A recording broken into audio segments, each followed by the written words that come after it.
Well, I've arrived here at Schloss Nymphenburg, and this means castle of the Nymph Mountain. But just to give you an idea, I came from way down there. Let me hold up a little higher. So see where that red or that orange truck is way down there?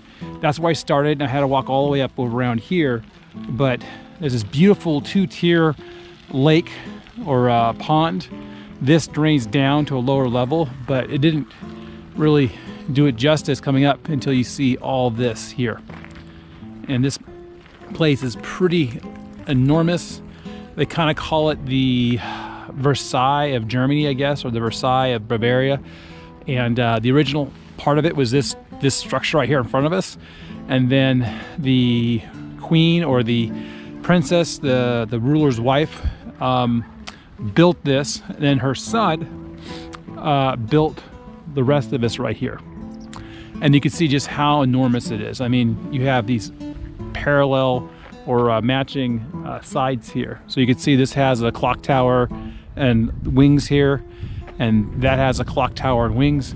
And the neat thing is this wing continues that direction, and this wing continues that direction, so it's absolutely symmetrical. But this really marks the final touristy thing for me here on my sabbatical, my vacation. So I'm gonna try to enjoy it as much as possible, but that reality of me going home tomorrow is sinking in rapidly.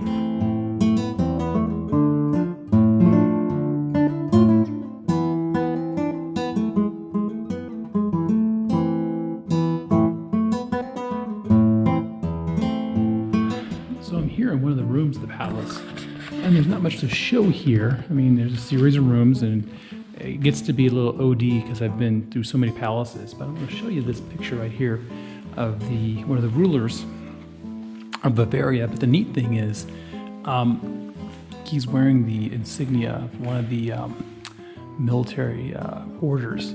But if you go to the residency in Munich and go through the treasury tour, all the items that you see him wearing there, from the chain and the star in his coat and the jewel in his hat, all are in the collection there, so you can actually get to see it. So it's really neat to actually see a painting of what I saw in person 2 days ago.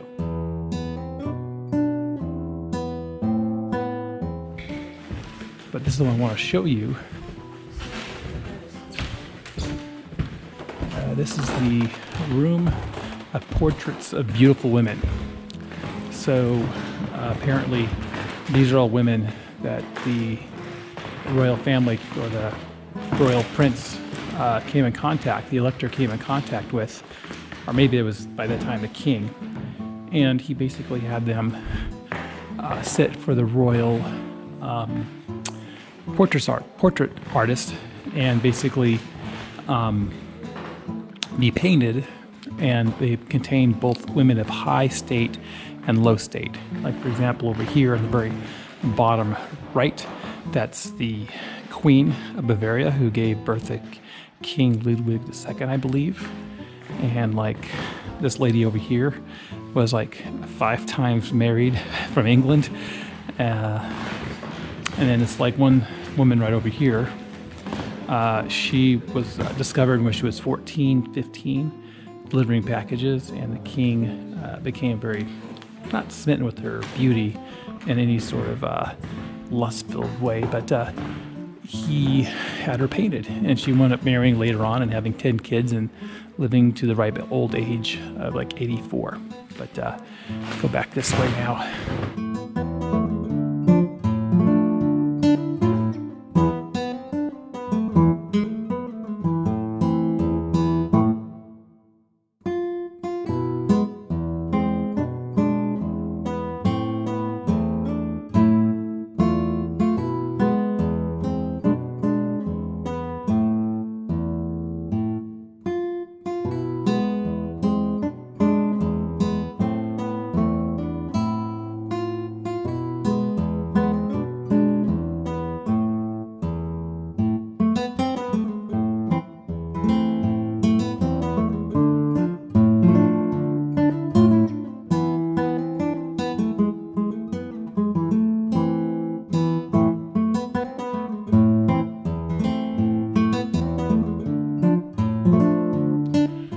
So this is one of the pavilions out in the guard grounds, and there's not much to show coming in here, but once you come in here, it's spectacular.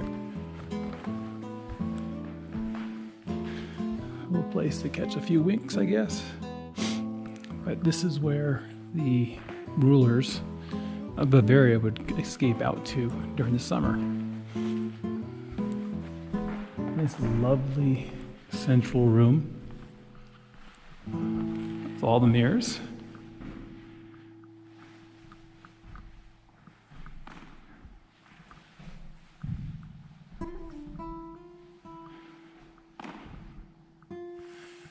And the ceiling.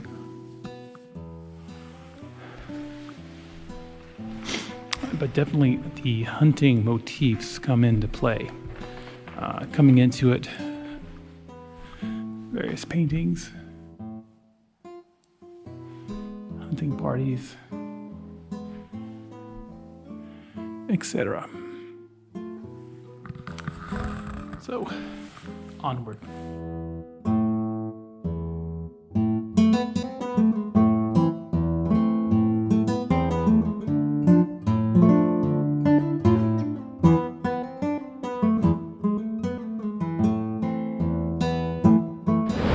Now this is pretty neat stuff.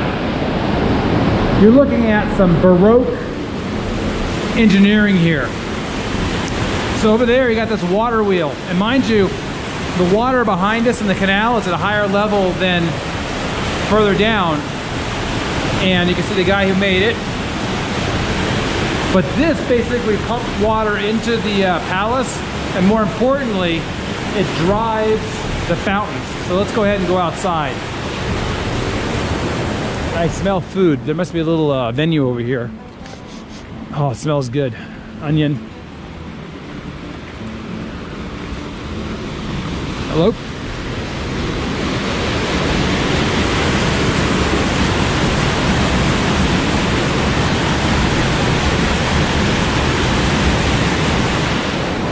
Those are the water wheels. And I'm assuming there's some more pumps over here, if it's visible. Yep, it is. I can hear them. Oh, different set of pumps. So the older pumps are on one, actually some older pumps are on one side. These are more modern pumps, I believe. So this is all neat stuff.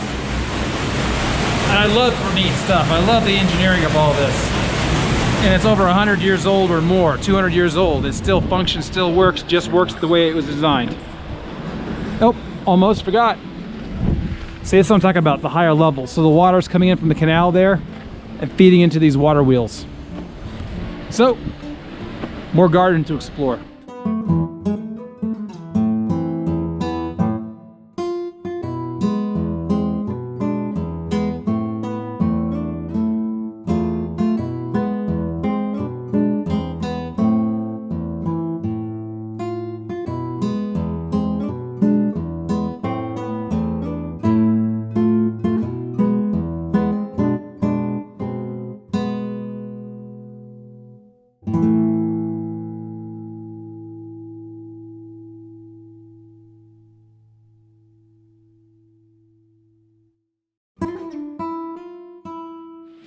So inside this pavilion is this enormous bath right here.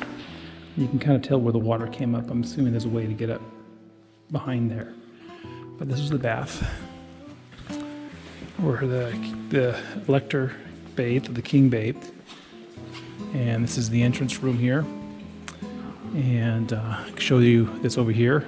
So this is really where during the summer months the ruler would stay and live, not necessarily in the palace per se.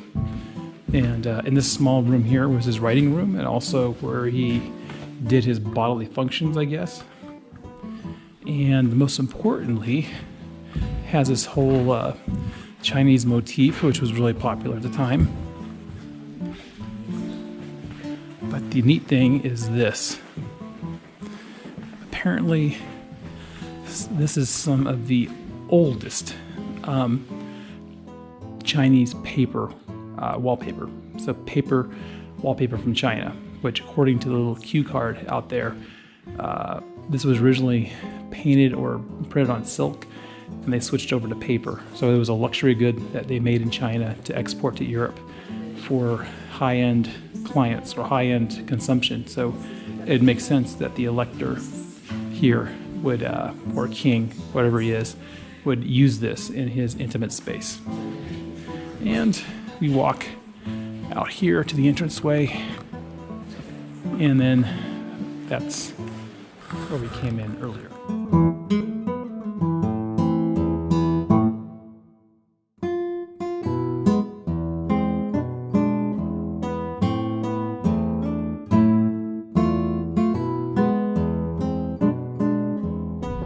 Here I am at the main channel or canal or waterway, and you can see in the background how the water kind of comes in, flows over those waterfalls, comes down to this level, but I think some of the water also goes back that way to the pump house. But then this is pretty amazing. I mean, I can imagine they were mentioning in the guides that the elector and then kings of Bavaria would get on gondolas and then take boat rides through all these waterways. But I can imagine being here and having some sort of royal function where there's the din of voices, but then at the same time you can hear the music of a band playing or playing someplace, or the loud noise of, say, fireworks going off at night. So this is a really magical place. So before I killed the camera, so I toured the palace, came here, toured the museum, came here, walked around this, toured that pump house, toured that.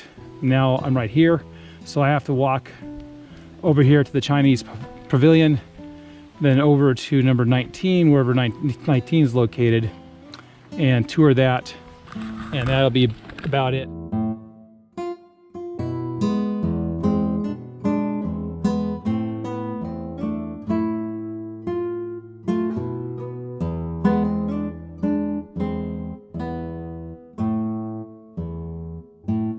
So I'm in here at the pagoda, and pagoda, apparently to the cue card downstairs, is a Chinese god, not a building. But apparently, according to the cue card, after exercising or playing a former croquet, Pall Mall, they would come back here to kind of refresh themselves and relax. You can see there's some beds here and the fireplace, and there's a room over there that we can't get to, but you can see it's nicely decorated and laid out. And then here's the other room here. And mind you, there's no fireplace in this room. This fireplace is in the other room. And like I said, there's another room over there that we can't get to. But one thing I want to point out, and it also talks about the lacquered paneling and the wallpaper. I think this may be actually cloth. And then the ceiling. But I want to show you something. There's all this lovely tile here. And this tile has been repeated in other places in the other two pavilions. In the first pavilion, which was the Queen's Pavilion, there was a kitchen there for entertainment, and so the whole kitchen had this lovely blue tile work. Over there in the King's Pavilion, on the other side of the pond, you could see all the lovely tile work and different points of it. But the one unifying fact of the two pavilions is the Chinese motif, I believe in the mid 1750s. So I'm coming down the stairs slowly, and mind you, blue and white is the royal color. And you can see more of the Asian motifs here, and downstairs with more of the tile work, as you can see. And here you go. I will take a picture of that before I leave and put it in the video, hopefully. But I am pretty much wrapping this tour up. I got one more place to go into, but imagine coming out here or in from this lovely view.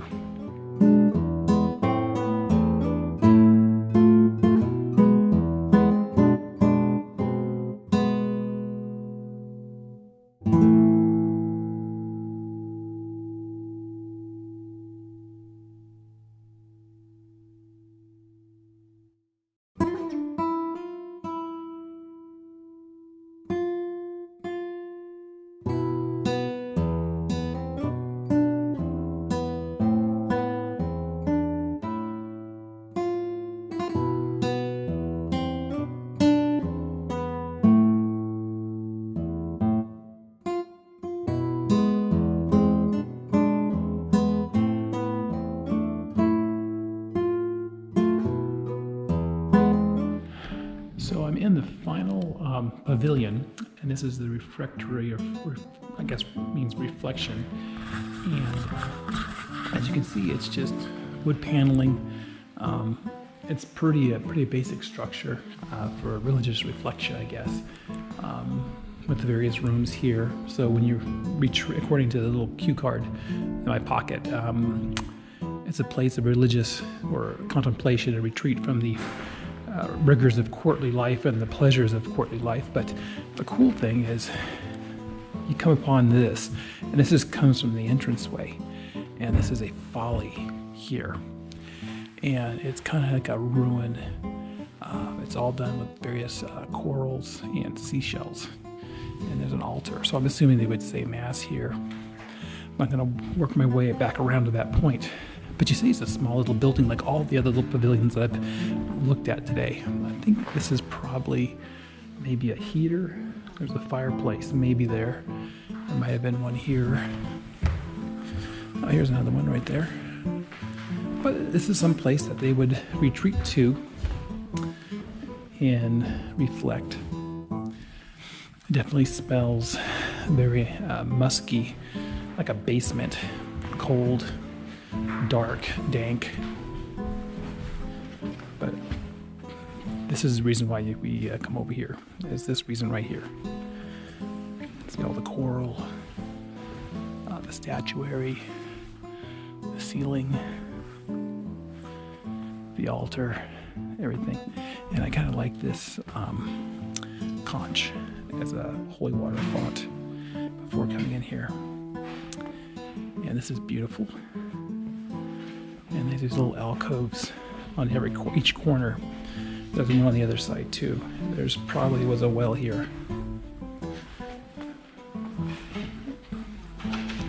And I come outside, and there's nothing really. There's no cue card really talking about the building over there. There's one right there, so I'll take a picture of it when I get a chance. But yeah, it's designed actually on purpose like this.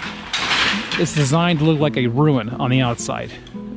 So you come around the corner, it looks like a church, ruined church of some sort, but actually it's a usable building. And there's the wonderful smell of cedar as they work on the roof there, replacing the roof. So, okay, that makes sense. So this comes together now. So basically on the outside, it's made to look like an abandoned building, something that's been falling apart, but on the inside, it's a functional building.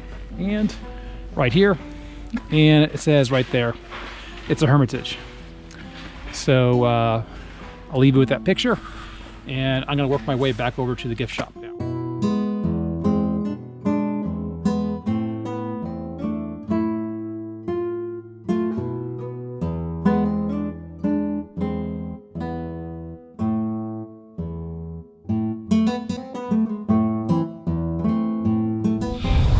Okay, one final shot. The fountain, the reflecting pool, the ducks, there's some fish swimming in there, and the rest of this. Can you imagine just being here at courtly life and just walking around here having an intimate conversation, or a conversation of politics or history or something? It's just beautiful. But more importantly, for me, from a technological point of view, this fountain is powered by water from that pump house I went to earlier today. So you're talking, 1700, 1600s technology pushing water through a series of pipes and up here. It's amazing, isn't it? And finally, I'm gonna walk through that portico, look around to the gift shop, and then head out for a few last errands, and then head for home.